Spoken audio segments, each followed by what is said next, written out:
Hello friends, master cadre और lecturer cadre physics की preparation journey में आज का हमारा टॉपिक है direction cosines. Direction cosines vector algebra का एक टॉपिक है जो कि मैथमेटिकल फिज़िक्स का एक पार्ट है। डायरेक्शन कोसाइंस समझने के लिए हमें स्केलर्स और वेक्टर्स को एक बार रिकॉल करना होगा।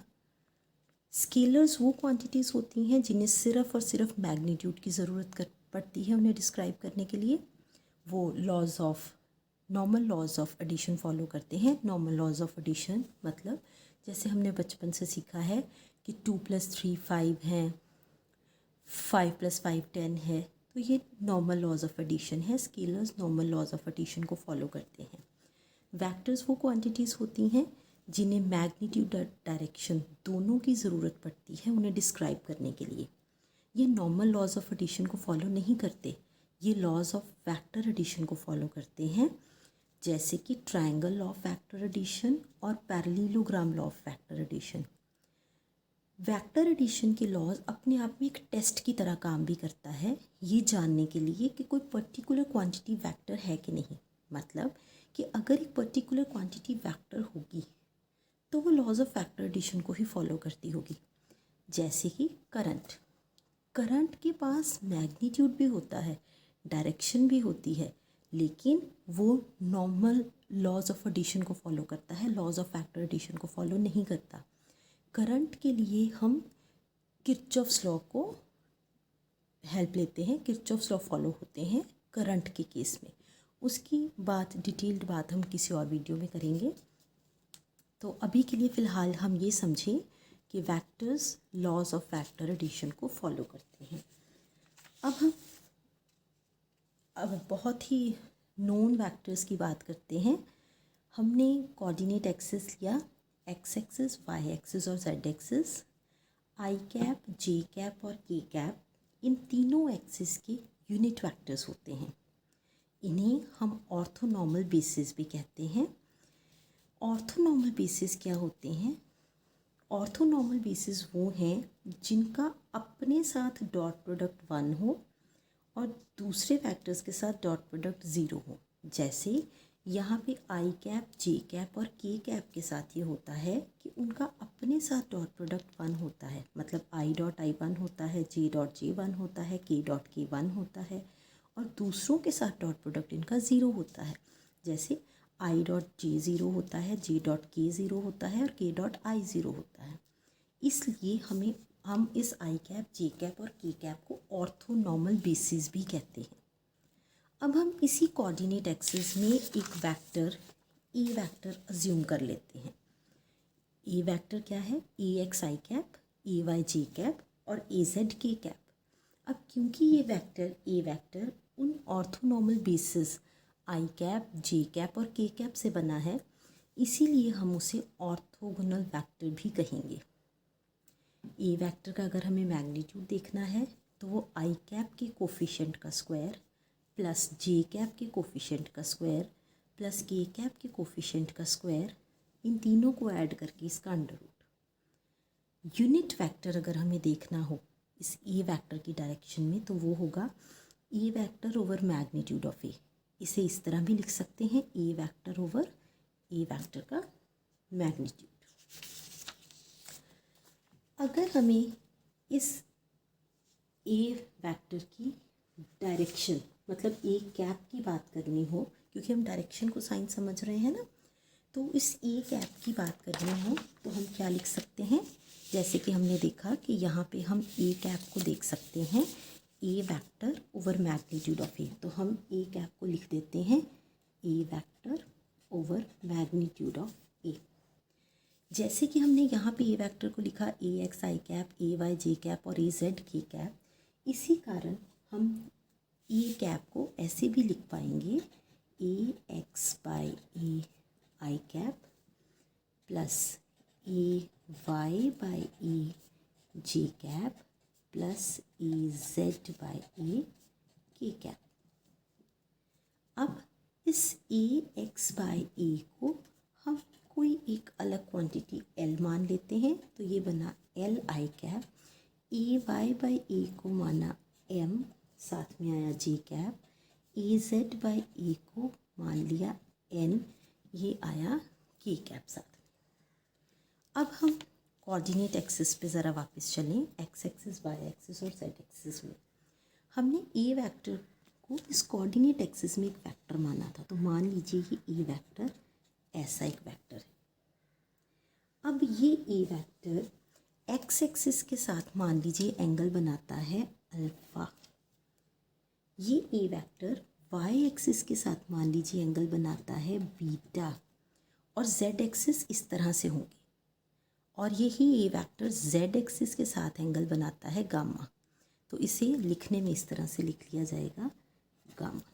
तो ये जो ए वेक्टर है ये एक्स एक्सिस के साथ एंगल अल्फ़ा, वाई एक्सिस के साथ एंगल बीटा और जेड एक्सिस के साथ एंगल गामा बना रहा है।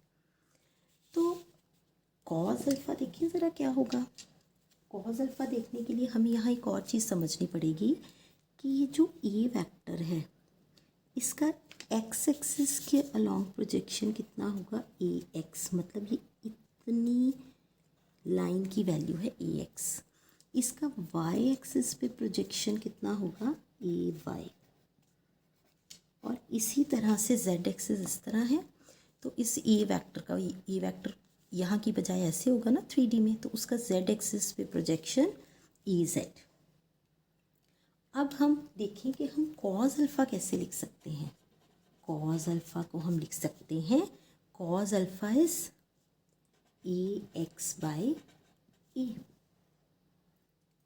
इसी तरह से कॉस बीटा हम कैसे लिख सकते हैं, A Y cos beta, this is angle beta, A Y by A. Cos gamma कैसे लिख सकते हैं, in the same manner cos gamma हम लिख सकते हैं A Z by A, where A Z क्या है, projection of A vector on Z axis, तो ए जेड बाई ए। अब cos alpha is A X by A, लेकिन A X by ए तो हमने एल माना था, तो इसका मतलब ये एल भी है। ए वाई बाई ए एम है और A Z by A N है, तो हम इसे इस तरह से लिख पाएंगे, कॉस अल्फ़ा आई कैप प्लस कॉस बीटा जे कैप प्लस कॉस गामा के कैप। तो हमारे पास ये तीन वैल्यूज़ जो ए कैप की आ रही हैं, A X by A I cap, A Y by A J cap और A Z by A K cap, और ये एल एम एन की टर्म्स में और cos alpha cos beta cos gamma की टर्म्स में, तीनों ही पॉइंट्स हैं कंसिडर करने के लिए, हमें दिमाग में रखनी चाहिए। अब अगर हम ए कैप की बात करें तो ए कैप हम ध्यान दें कि ये एक यूनिट वेक्टर है। ए कैप क्योंकि कैप है यहाँ पे, तो ये एक यूनिट वेक्टर है। अब इससे अगर हमें इस ए कैप का मैग्नीट्यूड देखूँ तो वो होगा 1, क्योंकि यूनिट वेक्टर क्या होता है, एक ऐसा वेक्टर जिसका मैग्नीट्यूड 1 यूनिट हो और जो सिर्फ और सिर्फ उस वेक्टर की डायरेक्शन को बता रहा होगा। अब अगर मुझे ए कैप का मैग्नीट्यूड नोट करना है यहाँ से, तो यहाँ से ए कैप का मैग्नीट्यूड क्या आएगा, मैग्नीट्यूड वैसे क्या होता है, आई कैप के कोफिशिएंट का स्क्वायर, जे कैप के कोफिशिएंट का स्क्वायर और के कैप के कोफिशिएंट का स्क्वायर। तो यहाँ पे मैग्नीट्यूड क्या बनेगा, आई कैप के कोफिशिएंट का स्क्वायर प्लस जे कैप के कोफिशिएंट का स्क्वायर प्लस के कैप के कोफिशिएंट का स्क्वायर। इस सब को ऐड करके इसका अंडर रूट ये क्या आना चाहिए, 1। अब ये अंडर रूट उधर जाके स्क्वायर हो गया, तो 1 का स्क्वायर फिर से 1, तो इसका मतलब ए एक्स बाई ए का square plus A Y by A का square plus A Z by A का स्क्वायर, ये क्या बना 1। अब ए एक्स बाई ए, जैसे कि हमने यहाँ पे भी बात की है कि ये एल एम और एन की टर्म्स में भी लिख सकते हैं और cos alpha cos beta cos gamma की टर्म्स में भी लिख सकते हैं। तो एक बार एल एम एन की टर्म्स में लिख लें, L square plus M square plus N square is 1। और अगर cos alpha cos beta cos gamma की टर्म्स में लिखेंगे तो ए एक्स बाई ए क्या है हमारे पास, कॉस अल्फ़ा, तो ये बना कॉस स्क्वायर अल्फ़ा, स्क्वायर है ना, cos square beta plus cos square gamma is 1।